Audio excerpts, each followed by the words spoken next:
नमस्कार दोस्तों, आज का खुलासा न्यूज में आपका स्वागत है और आइए डालते हैं एक नजर 28 दिसंबर की खबरों पर।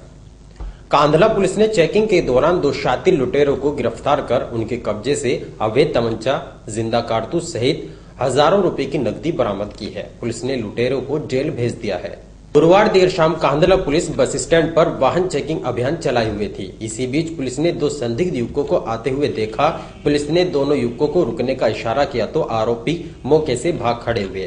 पुलिस ने घेराबंदी करते हुए दोनों युवकों को दबोच लिया। पुलिस ने दोनों युवकों के कब्जे से 2 तमंचे, 4 जिंदा कारतूस बरामद करने के साथ ही 50,000 रुपए की नकदी भी बरामद की है। पूछताछ करने पर उन्होंने बताया कि 10 दिसंबर को पूर्वी यमुना नहर पटरी पर बाइक सवार दंपत्ति अरुण और उसकी पत्नी निधि से हथियारों के बल पर 7,000 रुपए की नकदी, 3 मोबाइल फोन, मंगलसूत्र, सोने की अंगूठी, कानों की कुंडल, आधार कार्ड लूटकर फरार हो गए थे। पकड़े गए बदमाशों ने अपने नाम कपिल उर्फ थैली पुत्र रामपाल व हेमंत उर्फ शिवम उर्फ काला यशवीर निवासी भवीसा बताया है। पुलिस ने आरोपी बदमाशों को जेल भेज दिया है। जनपद शामली पुलिस ने एक अच्छा गुड वर्क किया है। यहाँ के कांधला थाने पर 2 लुटेरे पकड़े गए हैं और उन 2 लुटेरों से करीब 25,000 रुपये नकद और 2 असलहे और 4 कारतूस, जिंदा कारतूस बरामद किए गए हैं। जैसा कि आपको मालूम है, जनपद शामली में प्रतिदिन चक्रव्यूह अभियान चलता है और चक्रव्यूह अभियान के तहत पूरे शामली जनपद में सघन चेकिंग की जाती है। इसमें पूरे बॉर्डर को सील किया जाता है, जनपद के समस्त सीमाओं को सील करके, और सभी महत्वपूर्ण तिराहों चौराहों पर चेकिंग होती है। उसी के मद्देनजर 27 तारीख को चेकिंग चल रही थी। थाना कांधला पुलिस को जरिए मुखबिर सूचना मिली कि 2 लुटेरे आ रहे हैं। उनको मुस्तैदी से हमारी कांधला पुलिस ने गिरफ्तार किया। पूछताछ हुई, वादी को भी लाया गया। वादी ने पहचान किया कि यही 2 लुटेरे लूट करने में शामिल थे। इनको पुलिस ने गिरफ्तार किया और इनके कब्जे से लूट की मोटरसाइकिल को भी बरामद कर लिया गया है। तो ये 2 कुख्यात लुटेरों को शामली जनपद की पुलिस ने गिरफ्तार किया। उनके कब्जे से करीब 25,000 रुपये और 1 मोटरसाइकिल, 2 तमंचे, 4 जिंदा कारतूस और लूटा गया आधार कार्ड भी इनके कब्जे से शामली पुलिस ने बरामद किया है। और इस अच्छे कार्य के लिए मैंने अपनी पुलिस को 10,000 रुपये का नकद इनाम देने की घोषणा की है। मानव अधिकार संगठन शामली द्वारा नववर्ष आगमन पर पारिवारिक मिलन कार्यक्रम का आयोजन किया गया, जिसमें अनेकों प्रतियोगिताएं आयोजित कर एक दूसरे को नववर्ष की शुभकामनाएं दी गई। गत गुरुवार देर शाम शहर के हनुमान रोड स्थित एक रेस्टोरेंट में मानव अधिकार संगठन द्वारा नववर्ष के आगमन पर पारिवारिक मिलन कार्यक्रम का आयोजन किया गया, जिसका शुभारंभ संरक्षक तरुण अग्रवाल, डॉक्टर राजेंद्र गोयल ने संयुक्त रूप से मां सरस्वती के सम्मुख दीप प्रज्वलित कर किया। इस दौरान संस्था के सदस्यों ने नए वर्ष आगमन पर कहानी, मुहावरे और गीत सुनाए। इस दौरान अनेकों प्रतियोगिताओं का भी आयोजन किया गया, जिसमें विजेता सदस्यों को पुरस्कार देकर सम्मानित किया गया। अध्यक्ष डॉक्टर राजेंद्र गोयल ने सभी को नववर्ष की शुभकामनाएं दी हैं। थाना भवन के दर्जनों लोगों ने डीएम को ज्ञापन देकर कस्बे में अवैध रूप से झोलाछाप शिक्षकों द्वारा क्लिनिक चलाए जाने का आरोप लगाया है। कई बार शिकायत करने के बावजूद भी कोई कार्रवाई नहीं हो सकी, जिस कारण सभी को कोई न कोई बड़ा हादसा झेलना पड़ सकता है। शुक्रवार को थाना भवन क्षेत्र के मोहल्ला लाल मस्जिद निवासी दर्जनों लोगों ने डीएम अखिलेश सिंह को ज्ञापन सौंपा, जिसमें उन्होंने कहा कि सरस्वती विहार स्थित बालाजी क्लिनिक के नाम से झोलाछाप चिकित्सक द्वारा अवैध क्लिनिक चलाया जा रहा है, जिसमें सर्जरी, स्त्री रोग का इलाज, अल्ट्रासाउंड मशीनों द्वारा लिंग जांच एवं गर्भपात किया जाता है। उन्होंने आरोप लगाया कि पूर्व में उक्त चिकित्सकों की शिकायत की गई, लेकिन स्वास्थ्य विभाग के अधिकारियों ने सांठगांठ कर उपरोक्त चिकित्सक की क्लिनिक का नाम बदलकर नया रजिस्ट्रेशन कर दिया। उन्होंने मामले की जांच कराकर कार्रवाई किए जाने की मांग की है। गुरुद्वारा श्री गुरु सिंह सभा द्वारा शामली के गुरुद्वारा में श्री गोविंद सिंह के छोटे साहबजादे बाबा जोरावर सिंह व बाबा फतेह सिंह का शहीदी दिवस बड़ी ही श्रद्धा के साथ मनाया गया। इस दौरान उनके जीवन चरित्र पर प्रकाश डालकर उनके द्वारा बताए गए रास्तों पर चलने का मार्ग भी दिखाया गया। शुक्रवार को शामली के गुरुद्वारा में श्री गोविंद सिंह के छोटे साहबजादे बाबा जोरावर सिंह व बाबा फतेह सिंह का शहीदी दिवस बड़ी ही श्रद्धा के साथ मनाया गया। जहांगीर जत्थों ने बताया कि अल्प आयु में ही दोनों साहबजादों को दीवार में चुनवा दिया गया था, जबकि उन पर कोई फतवा लागू नहीं था। लाखों की संख्या में संगत आज अपनी श्रद्धा के सुमन गुरु महाराज के चरणों में अर्पित कर रहे हैं। इस दौरान उन्होंने उनके जीवन चरित्र पर प्रकाश डाला और उनके द्वारा बताए गए रास्तों पर चलने का मार्ग भी दिखाया है। लखनऊ से आई टीम ने नवीन मंडी में साफ सफाई स्थिति का जायजा लिया। उन्होंने मंडी परिसर में साफ सफाई कराए जाने तथा कच्चे स्थानों को पक्का बनवाए जाने के निर्देश दिए ताकि व्यापारियों को किसी प्रकार की परेशानी का सामना न करना पड़े।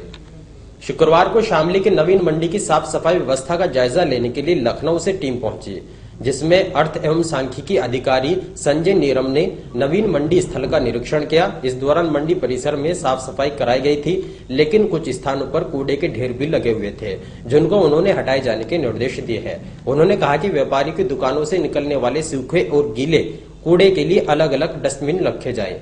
उन्होंने कच्ची सड़कों की मरम्मत कराकर उनको पक्का बनवाए जाने के निर्देश दिए। इस दौरान मंडी सचिव द्वारा कराई गई साफ सफाई के कार्यों की भी सराहना की गई। एक व्यक्ति ने पुलिस अधीक्षक को प्रार्थना पत्र देकर कुछ लोगों पर धोखाधड़ी कर 7 लाख रुपए हड़प लिए जाने का आरोप लगाया है। पीड़ित ने मामले की जांच कराकर कार्रवाई किए जाने की मांग की है। शामली कोतवाली क्षेत्र के मोहल्ला विवेक विहार निवासी अजय भार्गव पुत्र स्वर्गीय भगवान शर्मा ने शुक्रवार को पुलिस अधीक्षक को प्रार्थना पत्र देकर बताया कि उसकी पहचान सुबोध मेडिकल एजेंसी संचालक विकास शर्मा के साथ थी, जिसने अमित कुमार पुत्र भंवर सिंह निवासी काकानगर के साथ जनवरी 2017 में पहचान कराई थी, जिसके बाद सभी का आना जाना रहता था। लेकिन गत 16 दिसंबर 2017 को अमित के घर पर गए, जहां अमित ने 7 लाख रुपए की आवश्यकता बताई, जिस पर पीड़ित ने विश्वास कर 2 लाख रुपए की नकदी और 5 लाख रुपए खाते से आरटीजीएस द्वारा विकास शर्मा, अमित कुमार, निधि शर्मा, आकाश शर्मा, सुरेंद्र शर्मा तथा संजीव शर्मा के सामने ट्रांसफर कर दिए। आरोप है कि 30 नवंबर 2018 को जब रुपए वापस मांगे तो उसने चेक दिया जो बैंक में लगाया तो बैंक खाते में नकदी नहीं थी। पीड़ित ने आरोप लगाया कि सभी लोगों ने षड्यंत्र रचकर उसको ठगा है। पीड़ित ने मामले की जांच कराकर कार्रवाई की मांग की है। कैराना क्षेत्रीय गांव मामोर निवासी ग्राम प्रधान ने डीएम को प्रार्थना पत्र देकर प्राथमिक विद्यालय के बाहर बन रही खड़ंजा सड़क को सीसी सड़क बनवाए जाने की मांग की है। शुक्रवार को कैराना क्षेत्रीय गांव मामोर निवासी ग्राम प्रधान नूरदीन ने जिलाधिकारी अखिलेश सिंह को ज्ञापन सौंपा, जिसमें उन्होंने कहा कि गांव में विनोद पुत्र पालीराम के मकान से लेकर प्राथमिक विद्यालय मामोर तक रास्ता बेहद खराब है, जिस पर प्रतिदिन बच्चों और ग्रामीणों का आना जाना रहता है और उनको भारी परेशानियों का सामना करना पड़ता है, जिस कारण उस पर खड़ंजे का निर्माण कराया जा रहा है। लेकिन ग्रामीणों ने सीसी रोड की मांग करते हुए उक्त काम को रुकवा दिया। उन्होंने कहा कि उक्त मामले की जांच कराकर सीसी रोड बनवाई जाए। जिला व शहर कांग्रेस कमेटी द्वारा भारतीय कांग्रेस का 134वां स्थापना दिवस बड़े ही धूमधाम के साथ मनाया गया। शुक्रवार को जिला व शहर कांग्रेस कमेटी द्वारा भारतीय कांग्रेस का 134वां स्थापना दिवस बड़े ही धूमधाम के साथ मनाया गया। इस दौरान जिला अध्यक्ष ओम प्रकाश शर्मा, शहर अध्यक्ष वैभव गर्ग व वरिष्ठ कांग्रेस नेताओं ने संयुक्त रूप से राष्ट्रपिता महात्मा गांधी, पूर्व प्रधानमंत्री इंदिरा गांधी, राजीव गांधी के चित्र पर माल्यार्पण कर कार्यक्रम का शुभारंभ किया। शहर अध्यक्ष वैभव गर्ग ने कहा कि कांग्रेस देश की सबसे पहली राजनीतिक पार्टी है, जिसकी स्थापना भारतीय अखिल कांग्रेस के रूप में देश की आजादी से पूर्व ब्रिटिश राज में 28 दिसंबर 1885 को एसओ हयूम द्वारा की गई थी, जिसमें दादा भाई नौरोजी एवं दिनेश वाचा भी शामिल थे। कांग्रेस पार्टी के प्रथम अध्यक्ष योमेश चंद्र बनर्जी चुने गए थे। आजादी की लड़ाई में कांग्रेस ने अहम भूमिका निभाई थी। 1947 में देश की आजादी के बाद यह संगठन एक राजनीतिक दल के रूप में बना और देश को पंडित जवाहरलाल नेहरू के रूप में प्रथम प्रधानमंत्री दिए गए, जिससे देश को प्रगति के रूप में आगे बढ़ने का अवसर मिल सका। शामली के नवीन मंडी में राष्ट्रीय कृषि विकास योजना के अंतर्गत 2 दिवसीय कृषि गोष्ठी मेले का आयोजन किया गया, जिसका शुभारंभ मुख्य अतिथि मुख्य विकास अधिकारी विवेक त्रिपाठी ने फीता काटकर किया। शुक्रवार को शामली के नवीन मंडी में राष्ट्रीय कृषि विकास योजना के अंतर्गत 2 दिवसीय कृषक गोष्ठी मेले का आयोजन किया गया, जिसका शुभारंभ मुख्य विकास अधिकारी विवेक त्रिपाठी ने फीता काटकर किया। इस अवसर पर उन्होंने मेले में लगाए गए विभिन्न विभागों के स्टॉलों का निरीक्षण किया और किसानों को बेहतर सुविधाएं दिए जाने के निर्देश दिए। जिला उद्यान अधिकारी ने आम, लीची, अमरूद, मशरूम के उत्पादन की तकनीक, फूलों की व्यावसायिक खेती, आम के बागों का जीर्णोद्धार तथा लहसुन, हल्दी, मिर्च व्यापार की उन्नत खेती पर प्रकाश डाला। इस अवसर पर पशुपालन विभाग द्वारा संचालित मुर्गी पालन की व्यावसायिक योजनाओं के बारे में भी विस्तार से जानकारियां दी गई।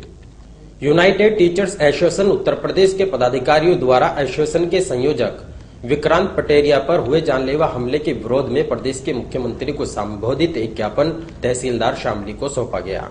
शुक्रवार को United teacher association Uttar Pradesh के पदाधिकारियों ने एसोसिएशन के प्रदेश संयोजक विक्रांत पटेरिया पर हुए जानलेवा हमले के विरोध में मुख्यमंत्री को संबोधित एक ज्ञापन तहसीलदार को सौंपा, जिसमें उन्होंने कहा कि गत 25 दिसंबर को यूटा प्रदेश संयोजक विक्रांत पटेरिया पर अज्ञात बदमाशों द्वारा जानलेवा हमला किया गया, जिसमें वे बाल बाल बच गए। उन्होंने महोबा झांसी के लिए रेफर किया गया है। आरोप है कि 2 माह पूर्व भी शिक्षक पर हमला किया गया था, जिसके संबंध में महोबा कोतवाली में मुकदमा दर्ज कराया गया था, लेकिन अभी तक मामले में कोई कार्रवाई नहीं हो सकी। उन्होंने मामले में जांच कराकर कार्रवाई किए जाने की मांग की है। कांधला कस्बे के कैराना रोड पर स्थित निर्माणाधीन स्कूल से हथियारबंद बदमाशों ने लेबर के लोगों को आतंकित कर हजारों रुपए का सामान लूट लिया है। कस्बे के कैराना रोड पर केरल की एक संस्था के द्वारा ओवर इंडिया इंटरनेशनल स्कूल के नाम से बिल्डिंग का निर्माण किया जा रहा है। उक्त बिल्डिंग में देर रात्रि में 3 हथियारबंद बदमाशों ने निर्माणाधीन स्कूल में पहुंचकर लेबर ठेकेदार संजीत को हथियारों के बल पर आतंकित कर बंधक बना लिया और स्कूल में कटर, सरिया, वुड कटर, प्लाइड कटर सहित लगभग 70,000 रुपए का सामान लूटकर फरार हो गए। पीड़ित ने मामले की सूचना पुलिस को दी। सूचना पर पुलिस ने मौके पर पहुंचकर बदमाशों की तलाश में घंटों काम्बिंग की, लेकिन बदमाशों का कोई सुराग नहीं लग सका। पीड़ित ने पुलिस को तहरीर देकर कार्रवाई की मांग की है। और इन्हीं खबरों के साथ समाचार बुलेटिन यही समाप्त है। दीजिए इजाजत, नमस्कार।